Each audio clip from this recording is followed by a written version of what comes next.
Muy buenos días, bienvenidos a la Cámara de Comercio de Madrid. Soy Elena Hernández, gerente del Club Cámara Madrid. Muchas gracias por acompañarnos en esta nueva sesión de la mano de nuestro socio jurídico premium Quercus Jurídico, referente dentro de nuestra sección jurídica en el área del derecho penal de los negocios. Queremos animaros a aquellos, aunque aún no sois socios, a que nos preguntéis cómo podéis formar parte de este club empresarial. Os ayudaremos a acercar vuestra marca y servicios a vuestros potenciales clientes. Estaremos encantados de atenderos. Antes de comenzar, recordar un par de detalles. Mantendremos, por favor, los micrófonos y las cámaras desconectadas. Identificaros con vuestro nombre y empresa para poder comunicarnos con vosotros correctamente. Y las dudas que os surjan podéis enviarlas a través del chat para que sean resueltas al final de la intervención. Bien, dentro del ámbito del asesoramiento a empresas resulta fundamental el derecho preventivo tan de moda hoy. Y es que es fundamental, efectivamente, el mejor asunto o proceso judicial es aquel que se puede evitar. Y para ello es fundamental que seamos conocedores del marco normativo que nos afecta y qué medidas preventivas podemos adoptar para evitar problemas tanto penales como de otra índole. En definitiva, un buen asesoramiento y un correcto conocimiento nos permitirá contar con un buen plan de prevención, lo que supone siempre para las empresas un ahorro de costes ciertamente importante. Como decía, tenemos la fortuna de contar con nuestro socio jurídico premium Quercus Jurídico.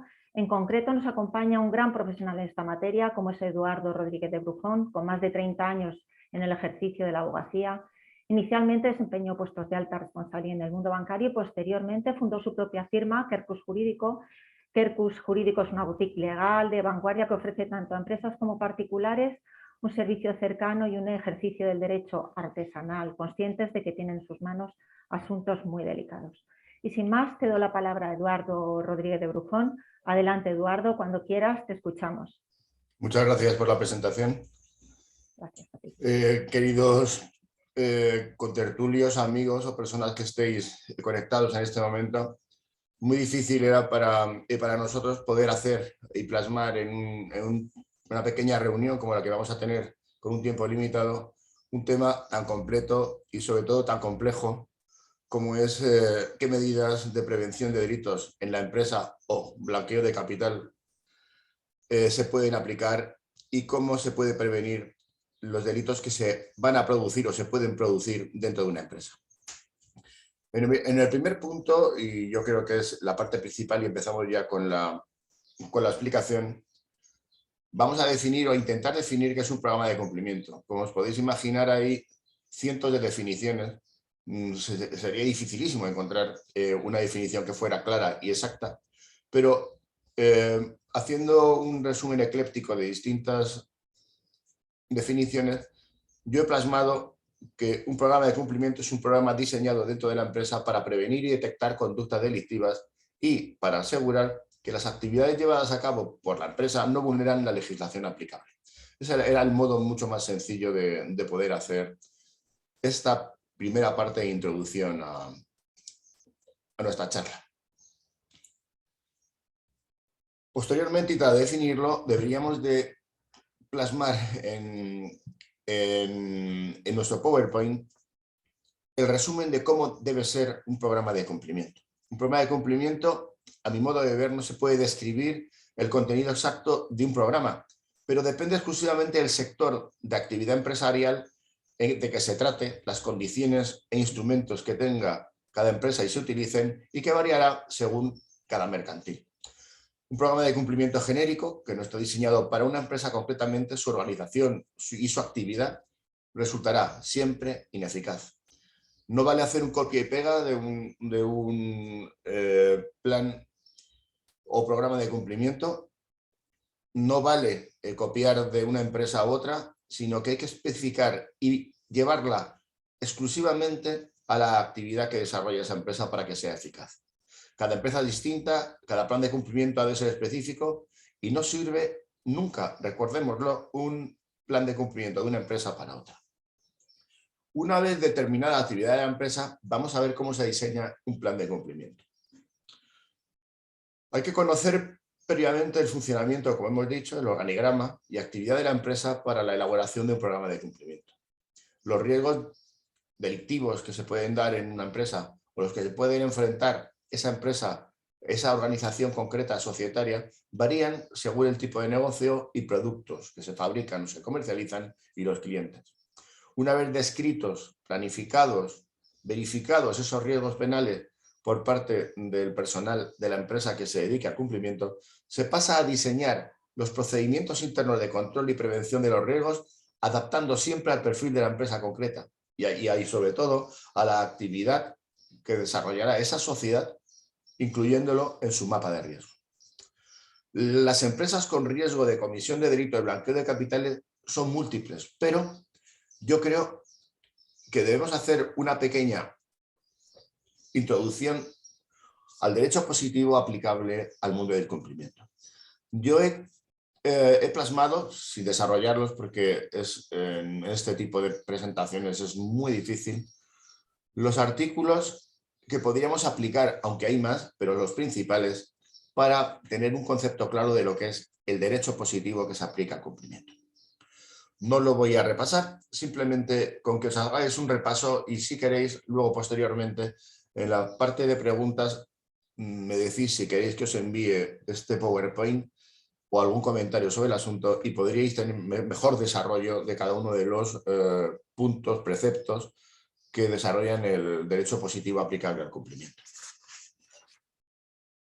Pero una vez verificado el cumplimiento, ¿cuáles son los delitos que se pueden o que se están dando con más asiduidad? Y nos vamos a centrar en ellos, en los delitos que se pueden plasmar en una empresa, pero sobre todo esos delitos que se pueden llamar de guante blanco, como es el blanqueo de capital. Yo creo que es el delito principal que nos vamos a encontrar en un mundo empresarial. En un mundo empresarial donde el capital, el movimiento de capital efectivo entre naciones, empresas y sobre todo entre bloques de diversos países como es la Unión Europea, Mercosur o incluso Asia, nos llevan a que el blanqueo de capital sea una tentación y creo que es el punto y el caballo de batalla de toda nuestra actividad dentro del mundo del cumplimiento. ¿Y qué es el blanqueo de capital? Yo creo que es un proceso en virtud del cual los bienes de origen delictivo se integran en el sistema económico legal con apariencia de haber sido obtenidos de forma lícita y en concreto sobre el blanqueo de capital en efectivo convertido en un activo distinto y realizado el traslado a un lugar diferente.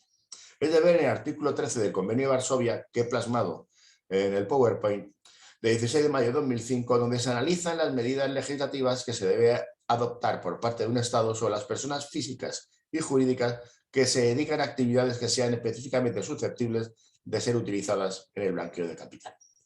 Pero para que podamos tomar y aplicar correctamente este control del blanqueo de capital, tenemos que disponer de unas herramientas principales y de unas instituciones que sean propicias para el blanqueo de capital. ¿Qué herramientas e instituciones son más propicias para el blanqueo de capital a nuestro modo de ver? Pues bancos, mediante el fraccionamiento de ingresos en efectivo, compra a instrumentos financieros, cambio de billetes de pequeños a grandes, esos son muestras que nos dan que se puede producir un delito. Empresas financieras no bancarias, se utilizan estas empresas mediante negocios que necesitan un elevado ingreso por caja de metálico y serán verdaderos o ficticios, adquiriendo bienes, contrabando de dinero o documentos similares al dinero en la forma de convertirlos en un líquido con demasiada facilidad. También empresas de cambio de moneda extranjera, agentes de seguros, empresas particulares dedicadas a la compraventa de metales preciosos y piedras preciosas. Y por último, son sospechosos y además susceptibles de ser propicios para el blanqueo de capital las empresas o que llamamos chiringuitos de bolsa dedicados a la intermediación y transferencia de fondos. Pero el punto principal y esencial es cómo llego a oscurecer el origen de los fondos para que el blanqueamiento sea mucho más fácil. La actividad esencial en el blanqueo de capital consiste en ocultar mediante un alto número de transacciones financieras el origen y fuente del dinero de los bienes que se van a adquirir. ¿Y cómo se oscurece el origen del capital? Es fácil pero muy laborioso. Hay que falsificar la documentación del origen del dinero para dificultar la investigación policial mediante la adquisición de instrumentos financieros de fácil transporte o liquidez inmediata que facilite la realización y venta de los bienes adquiridos en metálico, con una transferencia muy rápida y electrónica de los capitales. ¿Y cómo se blanquea este capital que ya hemos oscurecido el origen de estos fondos? Pues colocándolo en circuitos económicos legales, como dijimos anteriormente, simulando que proceden de actividades lícitas mediante la compraventa o todo tipo de negocios inmobiliarios, utilizando empresas creadas ad hoc y créditos simulados, que sirven para facilitar la inversión del capital blanqueado en negocios legítimos que sean controlados directa o indirectamente por los propietarios verdaderos del capital a camuflar. Los hitos necesarios y principales para el blanqueo de capital son la colocación y diversificación de la inversión, y las empresas y personas que pueden colocar o diversificar el capital son los sujetos obligados por nuestra Ley 10/2010 de prevención de blanqueo de capital y financiación del terrorismo, que son los que van a responder de cada una de las actividades lícitas o ilícitas que se desarrollen dentro de este plan de cumplimiento que nos da lugar a la creación de personas susceptibles de ser investigadas. ¿Quiénes son los sujetos obligados por la Ley 10/2010, los marcados en el artículo 2?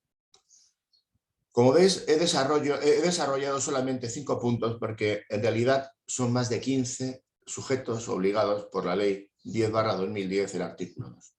Voy a hacer un somero, yo creo que rápido, repaso sobre cuáles son los sujetos obligados por nuestra ley.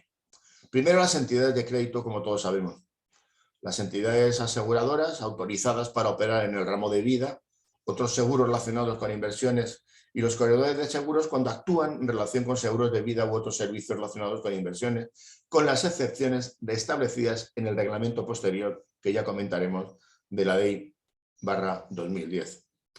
También son sujetos obligados las empresas de servicios de inversión, las sociedades gestoras de instituciones de inversión colectiva y las sociedades de inversión cuya gestión no esté encomendada a una sociedad gestora. Las entidades gestoras de fondos de pensiones, las sociedades gestoras de entidad de capital riesgo y las sociedades de capital riesgo con una gestión que no esté encomendada a una sociedad gestora. Las sociedades de garantía recíproca, las entidades de dinero electrónico, las entidades de pago y las personas físicas o jurídicas a las que se refiere el artículo 14 y 15 del Real Decreto 19/2018 de 23 de noviembre de servicio de pago, y otras medidas urgentes en materia financiera, ley que deberemos de repasar en un momento dado, pero al ser amplia, subsidiaria y a su vez relacionada con la ley 10 del artículo 2, la ley 10/2010 del artículo 2, no he hecho mención a ella, pero también se podría ampliar, porque la materia es enorme y sobre todo muy reglamentada. También son sujetos obligados las personas que ejerzan profesionalmente actividades de cambio de moneda, los servicios postales respecto a las actividades de giro o transferencia, las personas dedicadas profesionalmente a la intermediación en la concesión de préstamos y créditos, así como aquellas que sin haber obtenido la autorización como establecimientos financieros de crédito, desarrollan profesionalmente alguna actividad prevista también en el artículo 6.1 de la Ley 5/2015 de 27 de abril, que fue aquella ley que se llamó de fomento de la financiación empresarial o de desarrollo de actividades de concesión de préstamos previstos en la Ley 5/2019, de 15 de marzo, que esta ley era la reguladora de los contratos de crédito inmobiliario, así como las personas dedicadas profesionalmente a la intermediación en la concesión de préstamos y créditos relacionados con el crédito inmobiliario. También son sujetos obligados los promotores inmobiliarios y quienes ejercen profesionalmente actividades de agencia, comisión, intermediación en la compraventa de bienes inmuebles o en arrendamiento de bienes inmuebles que impliquen una transacción con una renta total anual o superior a 120.000 euros o una renta mensual igual o superior a 10.000 euros. También son sujetos obligados por parte de la Ley 10/2010, artículo 2, los auditores de cuentas, contables externos, asesores fiscales y cualquier otra persona que se comprometa a prestar de manera directa a través de otras personas una actividad empresarial o profesional principal.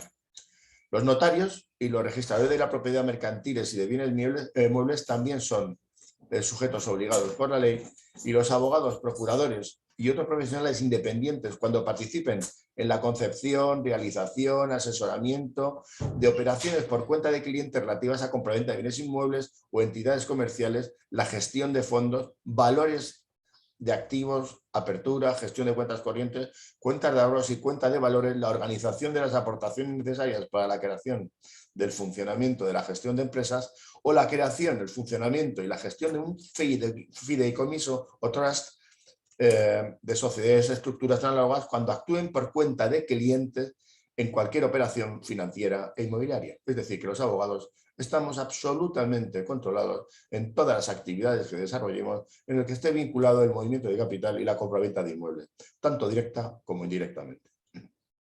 También son sujetos obligados las personas que con carácter profesional o con arreglo a la normativa específica de cada caso se pueda aplicar y estos presten los siguientes servicios por cuenta de terceros, constituyendo sociedades u otras personas jurídicas para ejercer dirección, sobre todo financiación, administración y secretarios no consejeros de consejo de administración o de asesoría externa a la sociedad.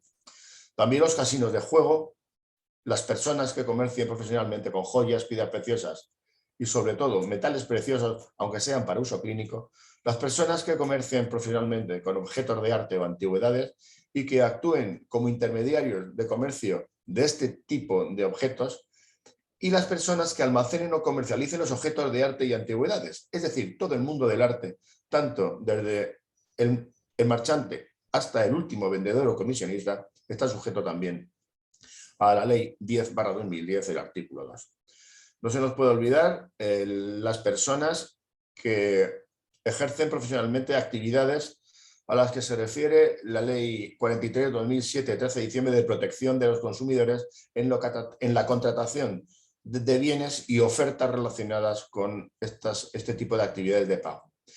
También las personas vinculadas o responsables a la gestión, explotación y comercialización de loterías y otros juegos de azar también están sujetos, y aquellos que utilicen dinero tanto electrónico como real en medios electrónicos e informáticos en juegos interactivos.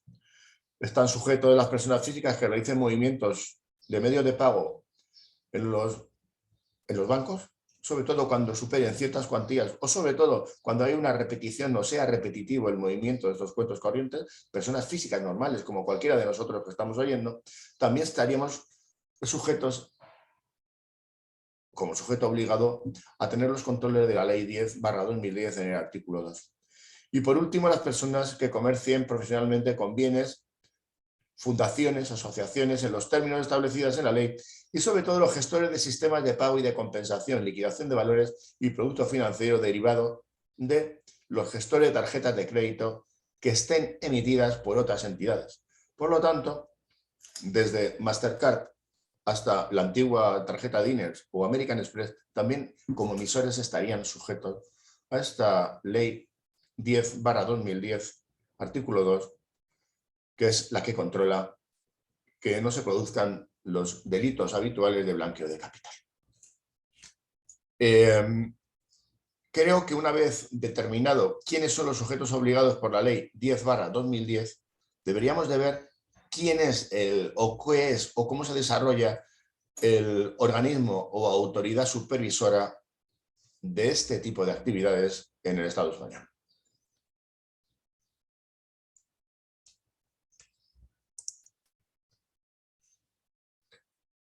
Se llama SEPLAC. El SEPLAC es la autoridad supervisora que tiene la misión de asegurar el cumplimiento por parte de los sujetos obligados de sus deberes de prevención de blanqueo de capitales y de la financiación del terrorismo. El SEPLAC ofrece sus funciones supervisoras con arreglo a los criterios de riesgo, especialmente en los sectores y actividad sujetos a la obligación con mayor riesgo de blanqueo de capital o financiación del terrorismo. El SEPLAC destaca dentro de la organización el Grupo de Acción Financiera Internacional, que lo llaman GAFI, que en su calidad de supervisor principal de la prevención de blanqueo de capitales ejerce un control de la financiación del terrorismo y se aplica especialmente en un enfoque altamente sofisticado basado en el riesgo de supervisión junto a otros diferentes sectores que están dentro de cada sector. El SEPBLAC aplica a las directrices principales, las de las autoridades europeas de financiación, que son prácticamente iguales y paralelas y no difieren mucho de un Estado a otro de la Unión.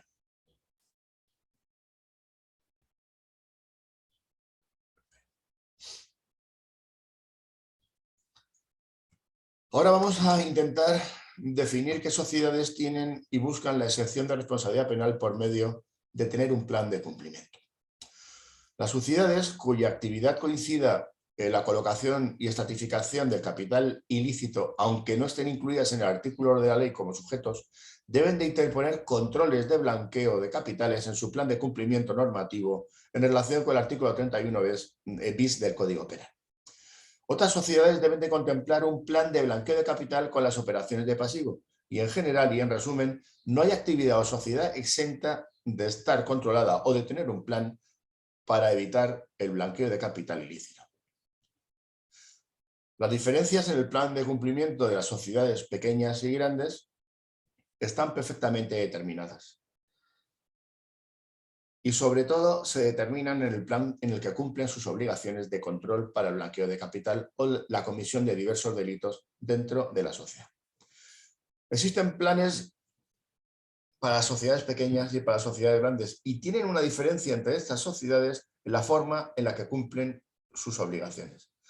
Las sociedades pequeñas, los administradores asumen las funciones de impulso y dirección del plan de cumplimiento, el entrenamiento de los empleados a través de reuniones informales o formales si están perfectamente determinadas por profesionales que son las que las van a impartir. Observación y control directo del administrador, adaptación a otros programas de cumplimiento ya experimentados y considerados en organizaciones similares, porque así logran abaratar los costes del plan de cumplimiento, que en cierto modo son excesivos, dada la implicación de profesionales muy especialistas en la materia. El plan de cumplimiento en las pequeñas empresas tiene una gran dificultad de implantación. Hoy creo que hay que pensar en la proporcionalidad y la Fiscalía General del Estado, en su circular 1/2016, habla de la proporcionalidad que hay entre el riesgo que puede tener una sociedad pequeña y sobre todo el coste para su implantación. Las obligaciones de cumplimiento son exactamente iguales en todas las sociedades. Deben de prevenir y detectar conductas criminales y promover una cultura organizativa que haga hincapié en los valores éticos, siempre basados en los valores éticos profesionales que están descritos en todas las normas, en este caso de la Unión Europea, y sobre todo para establecer estándares y protocolos de actuación en el momento de la detección o de la sospecha de la producción de un delito societario, en este caso ciñéndonos y dirigiéndolo al blanqueo de capital. Los directores ejecutivos, tanto como el personal de alta dirección de la sociedad, tienen que estar perfectamente formados y debe de existir un encargado específico del programa de cumplimiento, que lo llaman complicit officer o jefe de cumplimiento, y la obligación de reporte periódico sobre el grado de cumplimiento del programa que tiene que realizar este jefe a la dirección de la sociedad mercantil en la que esté diseñado este plan de cumplimiento.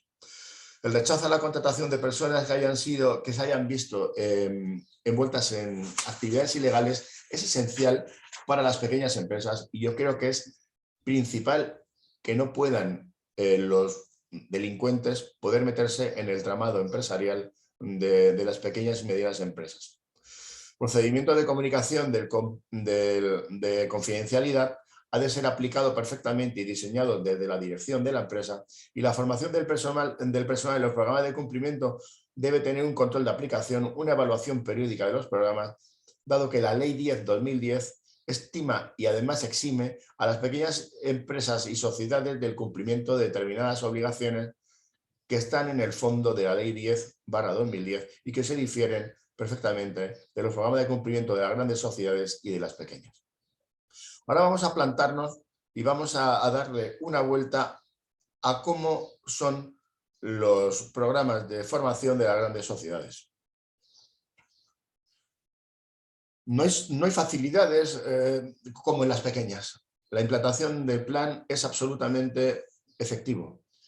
Las obligaciones a cumplir por las sociedades más grandes se diferencian de las pequeñas en que el órgano encargado del control interno responsable de la aplicación de políticas y los procedimientos de prevención se ha de realizar en un programa de cumplimiento perfectamente determinado para la sociedad y a su vez el órgano encargado del control tiene que ser absolutamente independiente de la relación jurídico-jerárquica que existe en una gran sociedad. Tienen una obligación de establecer por escrito la política de admisión de clientes y a su vez tienen que contar con un representante ante el SEPLAC. Esto nos diferencia, como hemos visto, de las pequeñas sociedades en un punto absolutamente objetivo, en el que ya no se relajan el cumplimiento de las normas y el cumplimiento y formación por parte de los empleados en el cumplimiento para la prevención de delitos. Hay unas excepciones a la ley 304 del reglamento 304/2014 de forma y de fondo. Estas excepciones consisten en la ausencia tanto de un representante ante el SEPLAC como la existencia de un orden de control interno, a diferencia de lo que hemos explicado anteriormente. Esto viene en el artículo 35.1 y 2 del reglamento 304 del 2014. De forma, ya lo hemos descrito, pero de fondo, esa excepción nos da que en ciertas sociedades hay una innecesidad de un modelo de cumplimiento escrito de prevención de blanqueo y financiación del terrorismo, de un previo análisis del riesgo, de una periódica revisión, la inexistencia de un manual de prevención que recoja los procedimientos de control interno y la necesidad de la evaluación externa del modelo. Eso viene precisamente establecido en el artículo 38 de ese reglamento y la prescindibilidad del plan de formación del artículo 39. Estas excepciones en relación con el artículo 31 bis del Código Penal son para sociedades pequeñas. El Código Penal permite que las funciones de supervisión de los modelos de organización y gestión puedan encomendarse directamente al órgano de administración y la exención reglamentaria pueda alargarse como motivos de ausencia y responsabilidad del Código Penal. La existencia de un plan de cumplimiento y el cumplimiento exacto de ese plan llevará a que la sociedad como tal no sea sujeto de la acción directa por parte de la Fiscalía como cómplice de la sociedad, ni acaso responsable subsidiario de cualquier delito que se pueda cometer dentro de la sociedad, si está perfectamente establecido el plan de prevención de blanqueo y financiación del terrorismo con el plan de cumplimiento, que es lo que nos lleva a dejar exenta de responsabilidad a nuestra empresa. Ahora vayamos qué modelo de organización podemos implantar.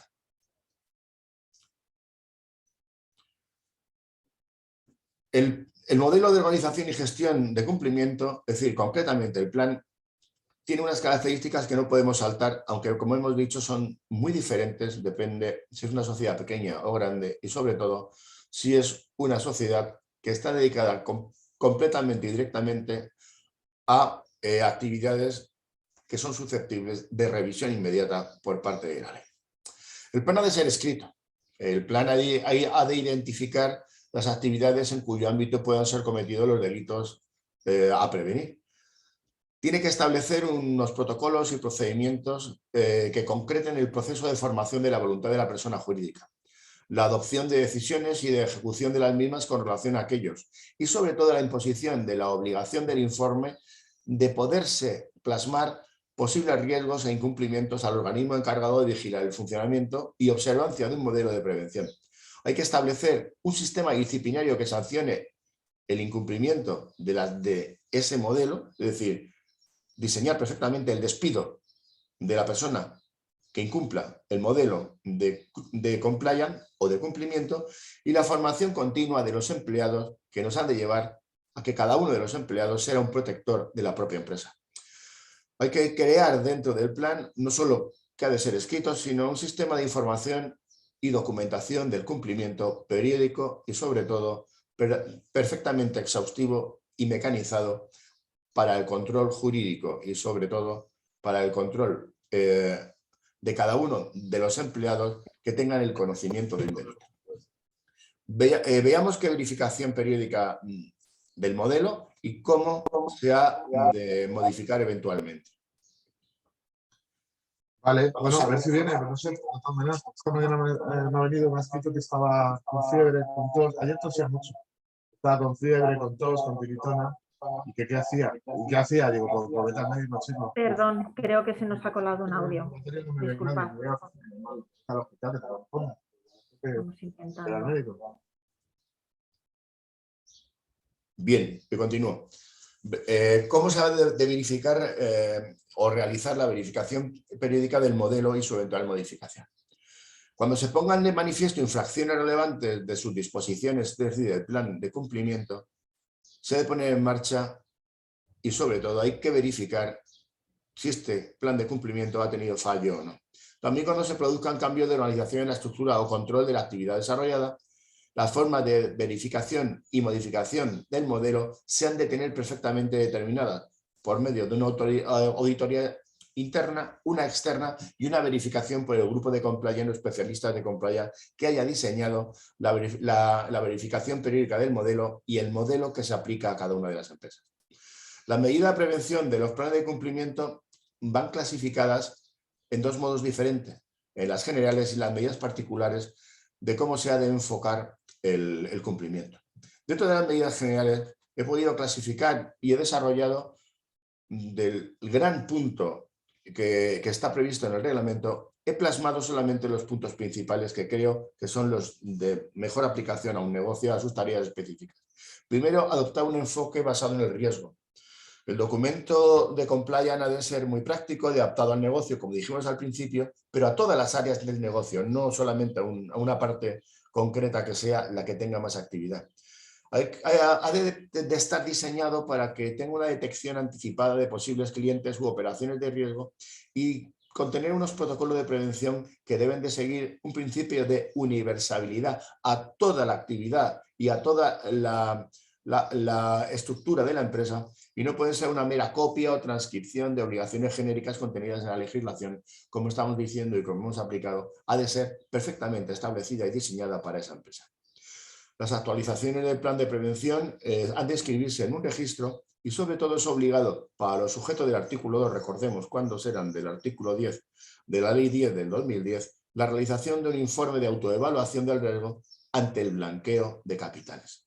Hemos de confeccionar un manual interno de prevención de unidades de negocio diseñado para todos los grupos de actividad que tenga nuestra propia empresa y el sistema escrito de admisión de clientes, que creo que es esencial para evitar que clientes no deseados o que ya hayan intentado hacer blanqueo de capital, diseñar oscurecimiento de origen de capital, no tengamos que soportarlos como clientes y evitar la responsabilidad que en un futuro pudiera tener nuestra empresa. Pero no solo hay unas medidas generales, como hemos dicho, hay unas medidas particulares que se han de aplicar en prevención en los planes de cumplimiento que vamos a desarrollar en cada una de nuestras empresas. Primero, como medida particular, hay que conocer al cliente.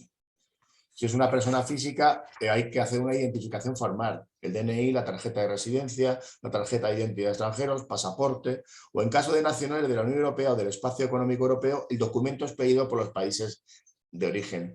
Esto estamos acostumbrados a ver cómo se realiza en los bancos, pero muchas veces no estamos acostumbrados a ver ni acaso a tener el mecanismo de cómo se identifican y se relacionan nuestros clientes en otro tipo de empresas.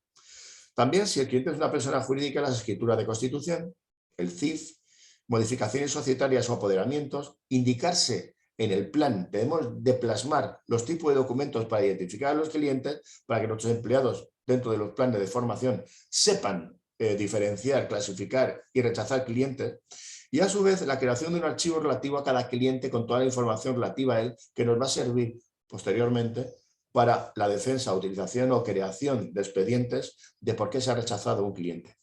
No puede iniciarse una relación comercial con un cliente hasta que no tengamos toda la documentación de la persona física y jurídica, y es esencial para la defensa y sobre todo protección de nuestra empresa en el caso de que se hubiera cometido por este cliente cualquier delito en otra empresa u otra nación de la que tengamos conocimiento. La titularidad real se ha convertido en un caballo de batalla y sobre todo en una pequeña fuente de financiación de las notarías, que están expidiendo actas y escrituras con la titularidad real de la empresa constantemente, y sobre todo cada modificación accionarial da lugar a la creación de otra escritura de titular real. Debe procederse primero a la identificación del titular real de acuerdo con el artículo 4 de la ley, con carácter previo a entablar una relación de negocios. Hay que pedirle la titularidad real al cliente, es decir, esa pequeñita escritura en el que el concepto de titular real discrepa y es diferente si es persona física o jurídica. El titular real es la persona física que se considera como tal, en el que por cuya cuenta se van a establecer o poner en marcha la relación de negocios o se va a intervenir en cualquier operación. La persona jurídica que conserva la titularidad real es aquella que posee o controla directa o indirectamente un porcentaje superior al 25% del capital o derechos de voto y que ejerce el control directo o indirecto de la persona jurídica. Se exceptúan las sociedades que cotizan en un mercado regulado en la Unión Europea o países terceros equivalentes, porque ya se da por hecho que han sido contratados previamente por el órgano director. En los casos de fideicomisos tendrán la consideración de titulares reales el fideicomitente, el fiduciario, el protector, los beneficiarios y la persona física con control de fideicomiso. Es un caso muy especial que debemos de tener en cuenta, dado que empieza a proliferar situaciones de fideicomiso en la contratación de las empresas. En la constancia en el plan de cumplimiento. Designar los procedimientos para identificar al titular real y a la identificación de las personas que son titulares reales dentro de la estructura o propiedad o control de las personas jurídicas es esencial. Las fuentes de información para nosotros son las que han de analizar cada uno de los clientes, y las fuentes de información nos tenemos que proveer cada una de las empresas de fuentes de información que nos digan con quién nos estamos enfrentando y cuáles son sus antecedentes y consecuentes previos a negociar con nuestra empresa. Estas fuentes de información nos hacen acudir a bases de datos como la WorldCheck de personas con riesgo, investigar a qué se dedican los clientes, comprobaciones que pueden ser obtenidas del propio cliente o de fuentes ajenas según el artículo 5 y reflejarlo también en el plan cómo vamos a hacer la comprobación de cada uno de los clientes, ha de perfectamente plasmarse en nuestro plan de cumplimiento y los procedimientos de comprobación de la actividad del cliente y documentos necesarios. Las operaciones mercantiles que coincidan con el perfil del cliente y el origen del dinero empleado ha de ser perfectamente determinadas, y la periodicidad deberá realizarse periódicamente, al menos una vez al año, el control de nuestro cliente. El plan de cumplimiento con las medidas de seguimiento y control continuo de la relación de negocio efectuadas por el cliente encajan con su perfil empresarial y de riesgo, y en caso de que no encaje cualquier actividad, también debemos de poner en marcha nuestras alertas del plan de cumplimiento. Tenemos que verificar cambio de comportamiento de los clientes, incluir en el plan las medidas que se tomen para evitar relaciones mercantiles donde no se haya podido comprobar la identidad de la persona jurídica y de la persona física.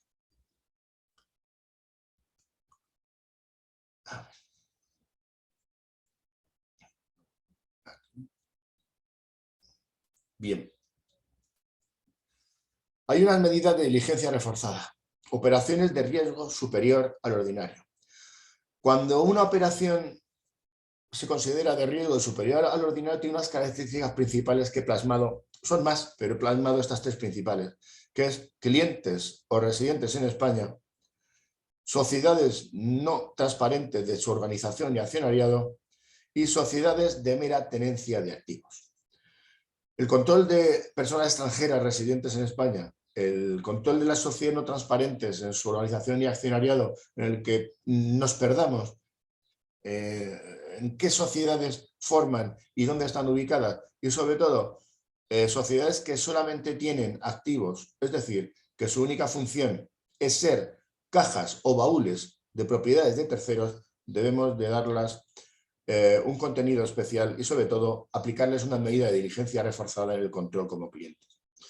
Las operaciones con pago al portador y con operaciones a través de intermediarios y operaciones que debemos de darle una diligencia muy reforzada, porque la operación a través de intermediarios conlleva a la difuminación de la responsabilidad y, sobre todo, a la pérdida del control de cuál es el verdadero cliente con el que estamos tratando, lo que hablábamos anteriormente, lo que se llama la titularidad real. Estas operaciones de diligencia reforzada las vamos a describir someramente en las operaciones de banca privada, operaciones de envío de dinero, de algún bien singular, de algún bien acumulado por trimestre por importe superior a 3.000 euros, operaciones de cambio de moneda extranjera cuyo importe acumulado por trimestre supere 6.000 euros, operaciones de sociedades con acciones al portador, operaciones con clientes de países y territorios de riesgo, que nos va a dar que esa diligencia reforzada evite que tengamos que responder, al menos penalmente, de actividades absolutamente ilícitas realizadas por este tipo de clientes a los que no hayamos controlado o que no hayamos aplicado las operaciones de diligencia reforzada de control. En esta evidentemente hay unas acciones a realizar en operaciones de diligencia reforzada, como son la actualización constante de datos obtenidos en el proceso de aceptación del cliente, la obtención de documentación e información adicional sobre el propósito e índole de la relación de negocios que mantenemos con el cliente, la obtención de documentación o información adicional sobre el origen de los fondos, la obtención de documentación e información adicional sobre el origen del patrimonio del cliente, obtención de documentación o información adicional sobre el propósito de las operaciones, obtención de autorización directa, pero absolutamente directa, para establecer relaciones de negocios y ejecutar la operación, y seguimiento continuado de la relación de negocios, incrementando el número y la frecuencia de controles que, si los teníamos plasmado en controles anuales, se podrían plasmar perfectamente en esta diligencia reforzada en controles mensuales, y acaso en operaciones muy diferentes, pero que sean de mucha agilidad, controles semanales.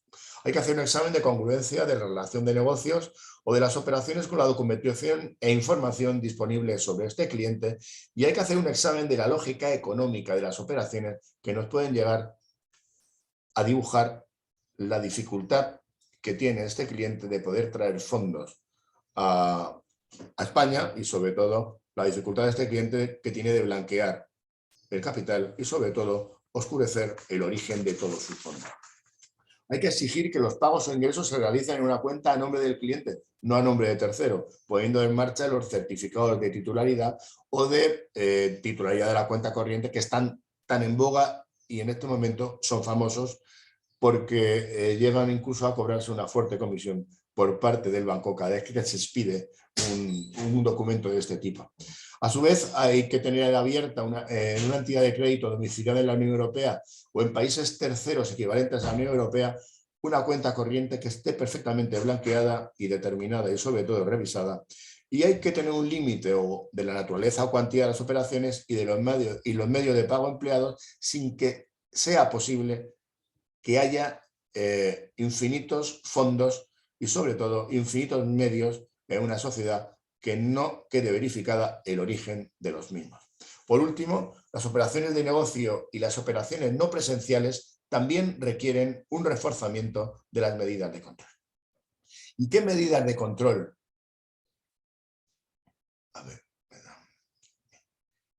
¿Y qué medidas de control del artículo 11 de la ley y el 21 del reglamento tenemos que hacer básicas? La identidad del cliente, que creo que es muy básica, aplicando las normas sobre la firma electrónica, el DNI del cliente, copia compulsada por notario, tenerla siempre en nuestro poder, en nuestro expediente, y primer pago del negocio desde países de la UE para conocer perfectamente el recorrido que hace el dinero y, sobre todo, el origen y la transparencia de estos fondos de capital.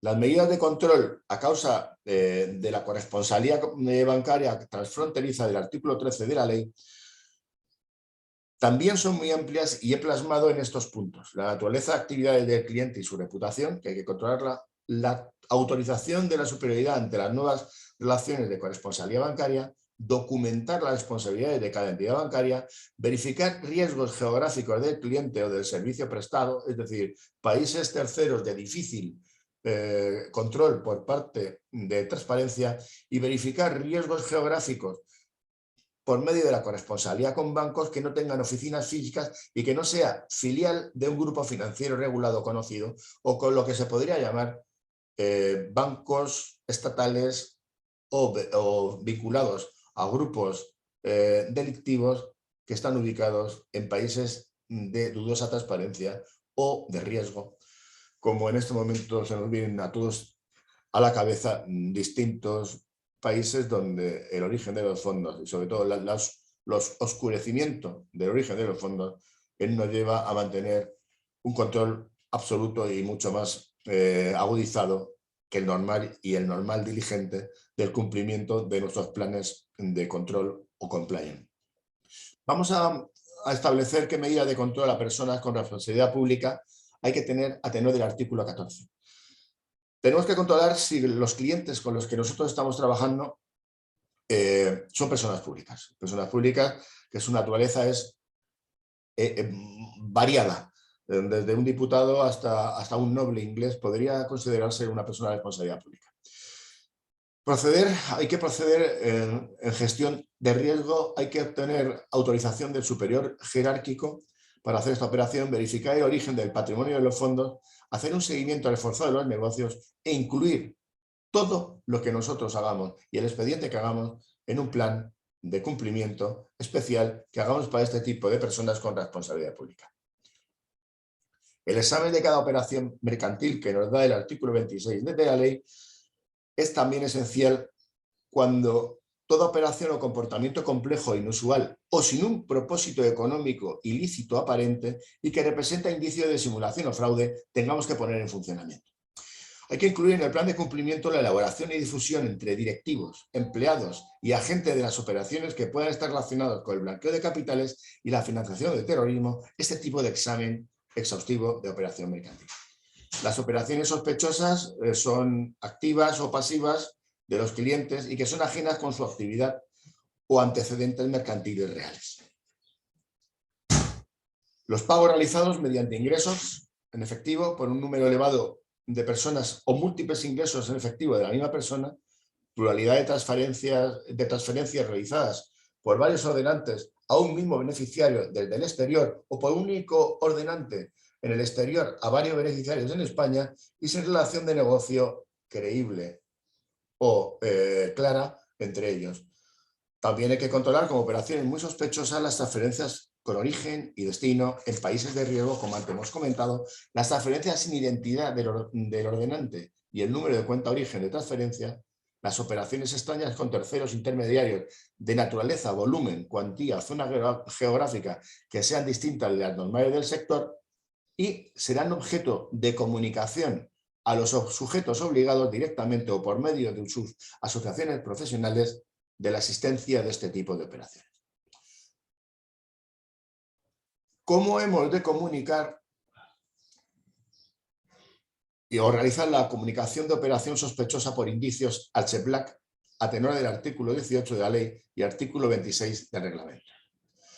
Pues la comunicación ha de ser siempre por propia iniciativa y sobre todo comunicar un hecho o una operación con indicio o certeza de su relación con el blanqueo de capitales o la financiación del terrorismo.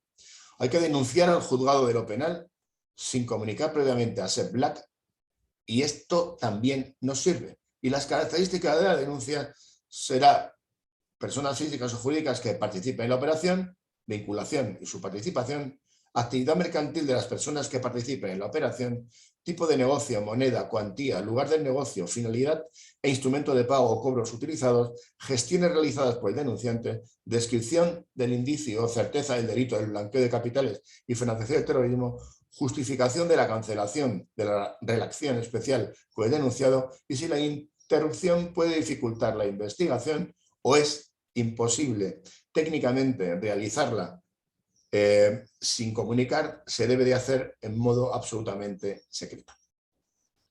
Los sistemas que vamos a realizar los sistemas de alerta que tenemos que plasmar en el plan de cumplimiento será por detección de operaciones, por relación con aplicaciones de la entidad con la información útil, por incorporación al plan de otros tipos de riesgos, y el procedimiento que tenemos que aplicar en nuestro plan tiene que ser muy útil, muy rápido y sobre todo ágil. Necesitamos un software para la detección de operaciones relacionadas con el blanqueo de capitales y se determinará una persona o un departamento encargado de la gestión de este tipo de herramientas informáticas que tendrá que ser en exclusiva y con unas claves privadas para que nadie en la empresa pueda tener acceso a nuestro departamento de compliance y sobre todo a su software perfectamente planificado. Hay que hacer un establecimiento de un catálogo de tipologías de operaciones relacionadas y sobre todo la información entre los órganos de prevención y las unidades de negocio con relación con la tipología no deben de ser aceptadas si no están perfectamente plasmadas dentro del cumplimiento. Es una recomendación que hace SEPBLAC en el punto 3.9, página 13 del reglamento del SEPBLAC.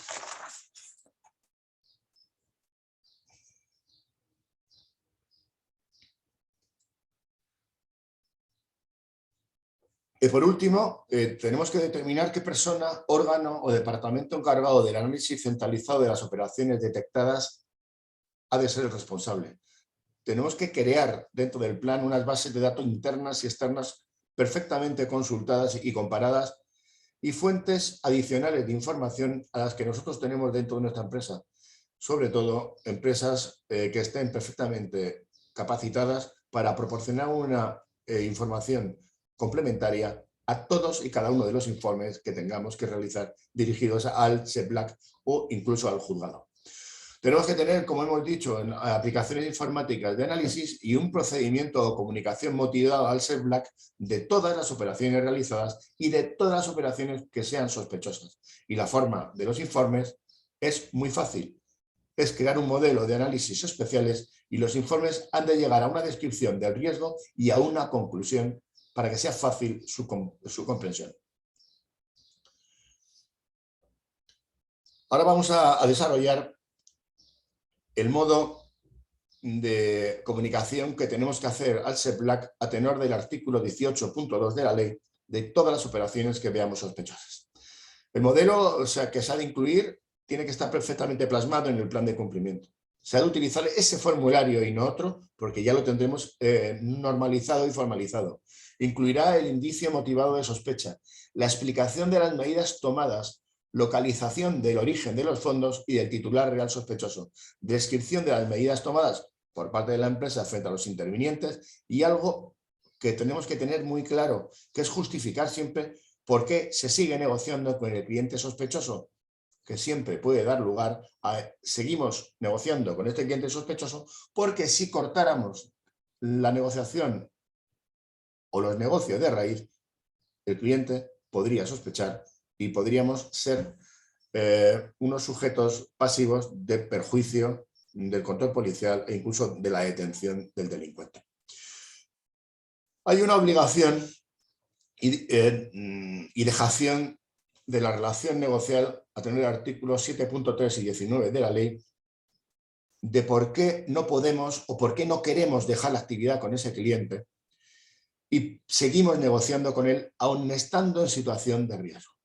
Pues he desarrollado unos puntos para que sepamos por qué podemos seguir negociando con un cliente aun teniendo el riesgo sin que se nos afecte a la empresa la culpabilidad del 31 del Código Penal, el 31 bis del Código Penal, y sobre todo sin que nosotros lleguemos a ser sospechosos colaboradores de la financiación del terrorismo o blanqueo de capital. Primero, cuando no se puede identificar al cliente ni al objeto real del negocio. Cuando la imposibilidad se produzca en el curso de los negocios. Cuando la abstención sea imposible y pueda dificultar la investigación. Hay que comunicarlo. Y la formará parte también del plan de cumplimiento. ¿Qué se ha hecho para garantizar la abstención en el negocio? ¿Quién es el responsable de haberlo decidido? ¿Cómo se comunica esta decisión a los empleados? ¿Qué excepciones hay? ¿Cómo se ha devuelto o reintegrado los fondos? ¿Cuántas instrucciones se han dado a las unidades de negocio? ¿Y qué se ha hecho para desvincularse del cliente poco a poco sin que él tenga que sospechar? Hay un cumplimiento, hay un protocolo que tenemos que tener dentro del plan de cumplimiento y la comunicación del artículo 20 y 27 del reglamento que tendrá que estar perfectamente determinado. Ha de formar parte del plan de cumplimiento, ha de determinarse quién y a quién van a dirigirse y por qué sujetos están obligados, obligatoriedad de un protocolo de cumplimiento, comunicación mensual al servicio ejecutivo de las operaciones indiciarias, y estas son las siguientes, entre otras, que son las operaciones en moneda metálica, papel moneda, cheques de viaje u otros documentos al portador librados por entidades de crédito, con excepción de las que sean objeto de abono o cargo en la cuenta del cliente, por importe superior a 30.000 euros o su contravalor en moneda extranjera.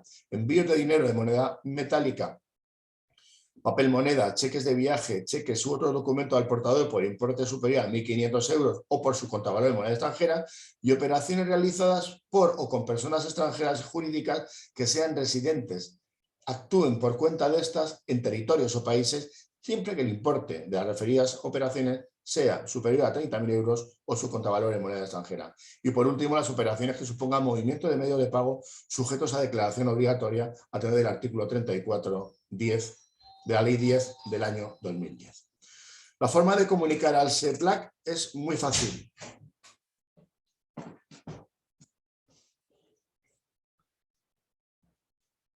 Se incluyen en el plan de protocolo de comunicación de la declaración mensual de operaciones, el contenido de la comunicación, relación de operaciones de comunicación sistematizada establecidas en la ley, cómo se han obtenido esas operaciones, quién es el responsable de la comunicación, qué herramientas se emplean para la comunicación, qué se hace para detectar el fraccionamiento de operaciones, cómo se comunica la inexistencia de operaciones indiciarias y cómo se han analizado las operaciones de la declaración mensual. Se han de archivar estos expedientes y los documentos. El plazo de conservación viene señalado en el artículo 25 de la ley y se conservarán todos los documentos que determine el plan de cumplimiento por un plazo de 10 años.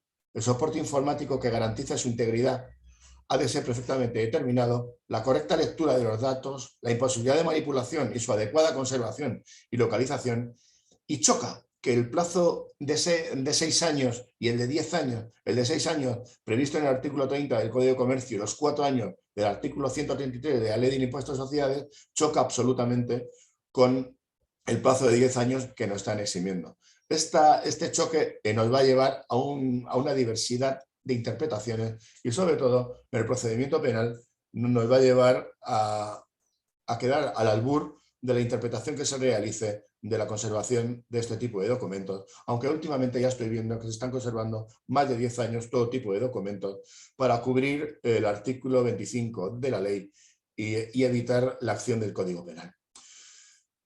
Se computa el inicio del plazo de la terminación de la realización del negocio como punto de partida para el cómputo del tiempo, y se ha de conservar original y copia con fuerza probatoria de las operaciones, los intervinientes de la misma y las relaciones de negocio que tenemos plasmadas. Ahí, por último, vamos a hablar de las medidas de control interno del plan de cumplimiento, artículo 26, 26 bis, 26 ter de la ley y artículo 35 del reglamento. Estará reglamentado por escrito siempre el control interno del plan de cumplimiento. El contenido versará sobre la diligencia debida, información, control interno, evaluación de riesgos con objeto de impedir operaciones relacionadas con el blanqueo de capitales, y se desarrollará en el plan el modo de admisión de clientes como antes hicimos mención. Se determinará el órgano de prevención de las profesiones colegiadas, que es de los sujetos obligados. Se nombrará a una persona que ejerza el cargo de administración de la sociedad para relacionarse con ese SEPLAC, y en caso de empresarios individuales lo será el titular de la actividad. Siempre será el responsable. Constitución de un órgano de control interno responsable de la aplicación de políticas y procedimientos, y el responsable de cumplimiento no se encargará de la realización del material de los aspectos concretos del programa, salvo que tenga funciones ejecutivas. La función del oficial de cumplimiento o oficial compliant será la de dar cuenta a la dirección de la empresa de todo lo relacionado con el cumplimiento y el desarrollo del plan de cumplimiento en la empresa y en cada una de las unidades de negocio. La función del interlocutor del SEPLAC será la puesta en conocimiento ad extra de todo lo que suceda y que salga de lo normal dentro de la actividad de la sociedad. Y el plan ha de prever que las noticias que reciba el encargado de cumplimiento por medio del canal de denuncias la pondrá en conocimiento del órgano encargado de prevención del blanqueo de la empresa. Hay que plasmar, como hemos dicho, un plan en el que el canal de denuncias esté perfectamente relacionado con lo previsto en los preceptos, artículo 26 bis y 30 de la ley. Es obligatorio tener un procedimiento de comunicación de irregularidades y cumplimientos. Pueden comunicarse anónimamente cualquier sospecha que tenga cualquier persona miembro del organigrama de la empresa. Lo normal es que la denuncia sea confidencial. Los empleados y terceros deberán ser informados acerca de la existencia de estos sistemas de información que refuercen la obligación de encontrar evidencias sólidas y objetivas que justifiquen la existencia de un hecho denunciado. El plan se contendrá en un manual adecuado de prevención del blanqueo de capitales y de la financiación del terrorismo.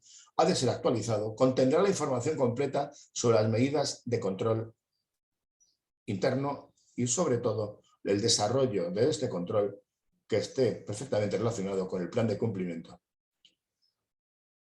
Pero para que se llegue a esto, a tener el artículo 31 bis del Código Penal, ha de tenerse una formación continua del empleado. Es obligatoria la formación para buscar la exención de responsabilidad de la empresa en el caso de cualquier delito. Existirá un plan de formación con el contenido y material de los cursos, incluyendo la casuística. El plan contendrá la duración casuística, forma de cursos, empleados antiguos y nuevos y departamentos a los que va dirigido. El resto de las asociaciones o sociedades no vinculadas o no obligadas por la ley, en el artículo 10 del 2010, recogerán en su plan el cumplimiento de un protocolo de formación anual de contenido similar al previsto en el 31 bis del Código Penal. Y habrá que tener unos altos estándares éticos, tal y como establece la ley en el artículo 30, en la contratación de empleados, en la formación de los empleados, que se deberán de garantizar con un alto estándar ético de formación en los planes que se realicen y, sobre todo, en los departamentos de derechos humanos, que deberán de elevar el estándar ético de los empleados a entrar en nuestra empresa. Y se incumple este estándar ético quien cuente con antecedentes no cancelados por delitos dolosos contra la hacienda pública, contra el patrimonio, contra el orden socioeconómico, contra la administración pública y falsedades, bien haya sido sancionado con separación, suspensión del cargo por esta infracción a tenor de lo previsto en la Ley 10 del 2010. Y el examen periódico para las sociedades del ámbito de la ley, el control será externo, absolutamente externo. El resto de las sociedades, los propios servicios de la entidad, hacen de los controles un mecanismo de auditoría y seguimiento, y los resultados del examen se constatarán en un informe escrito con descripción de las medidas de control interno existentes con una periodicidad, como ya tenemos previsto en la ley.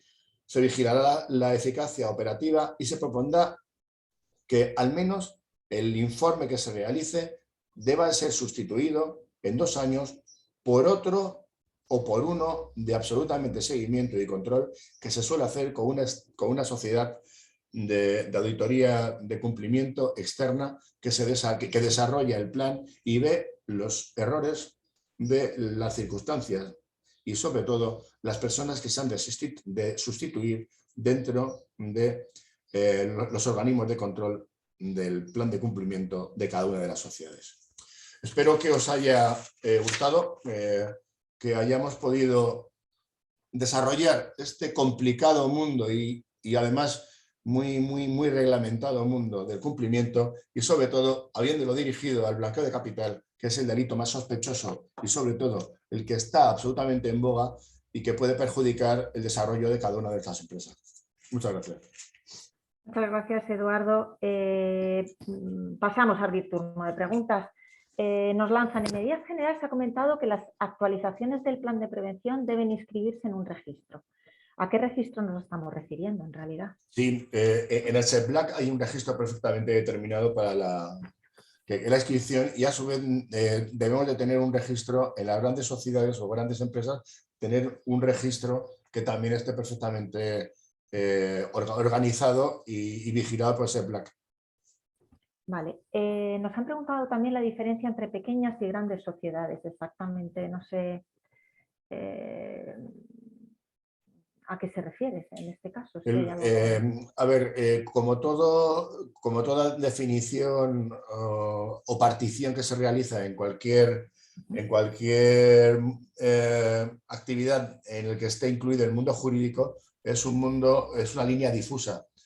Esa línea difusa estará relacionada por las características actuales, que sería la cotización en bolsa, la cotización en el mercado continuo, el número de empleados, tener más de 50, la actividad, sus vinculaciones, tener sucursales o no en el extranjero, estar dentro de diversos grupos nacionales vinculados a la economía, como puede ser la Unión Europea o Estados Unidos y Canadá, o Mercosur. Es decir, es difuso, que es una empresa pequeña o grande, pero vamos a partir de estándares elementales de más de 50 empleados y con sucursales por varios países para determinar si es una empresa grande o pequeña.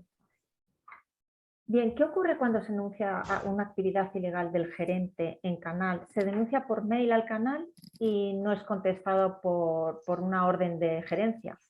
¿Qué opciones quedan? ¿Enviar burofax al jefe de personal para que pueda quedar constancia del ilícito? Sí.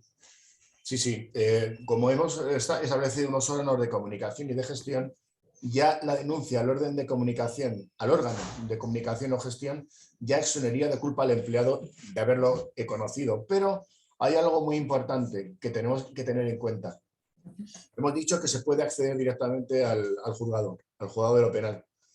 Es decir, que en caso de que el empleado vea que hay un incumplimiento flagrante y verdadero de las obligaciones de comunicación o que se desoyen, se puede actuar vía el juzgado de guardia directamente. Artículo 31 bis del Código Penal. Vale. Nos preguntan si este tema es obligatorio para una pyme audiovisual. Perdón, que no he oído. Nos preguntan si es obligatorio para una pyme audiovisual. Hombre, sí, claro. Claro. Espera un momento, voy a cerrar la puerta.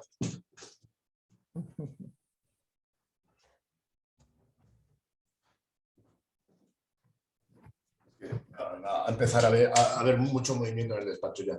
Pues sí, para cualquier empresa, no importa actividad, lo que pasa es que el plan hay que diseñarlo, matizarlo y hay que perfectamente determinarlo para los riesgos que puede tener cada actividad de cada empresa, desde una empresa cinematográfica a una empresa de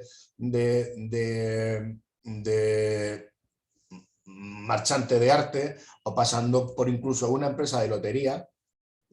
Tendrá un plan de cumplimiento verdaderamente desarrollado y cumplido y determinado para una actividad que va a desarrollar, que es diferente. Por eso cada plan es diferente y no vale el plan de una empresa para otra. Muy bien, estamos ya finalizando el tiempo. ¿Podrías darnos un ejemplo de lo que sería una actividad sospechosa? Es la última pregunta que vamos a dar. Una actividad sospechosa, pues mira, cambia por el tiempo, cambia por las costumbres, cambia por la actividad económica, cambia por el mundo de negocios, pero ahora mismo, pues hacer una compra-venta de materia prima a un país implicado en una guerra, pues podría ser una actividad sospechosa ya de origen y tendríamos que dar el conocimiento de ella a nuestro plan de cumplimiento, verificar el cliente y a lo mejor ya comunicar por la vía de comunicación y control a CHEPLAC. Perfecto, muchas gracias. Esta sesión nos daría para toda la mañana, está claro. Lamentablemente hemos agotado el tiempo. Os haremos llegar el enlace de la grabación para que podáis revisarla, así como el contacto de Quercus Jurídico para que podáis profundizar o realizar las consultas que se refieran. Os atenderán personalmente y estarán encantados de hacerlo. De nuevo agradecer a todos los asistentes por acompañarnos una vez más. Esperamos que sigáis participando en todas las actividades que desde el club os brindamos. Gracias de nuevo a Eduardo, gracias a Quercus por ofrecernos esta iniciativa y nada más. Damos por finalizada esta sesión. Gracias de nuevo y nos vemos muy pronto. Gracias.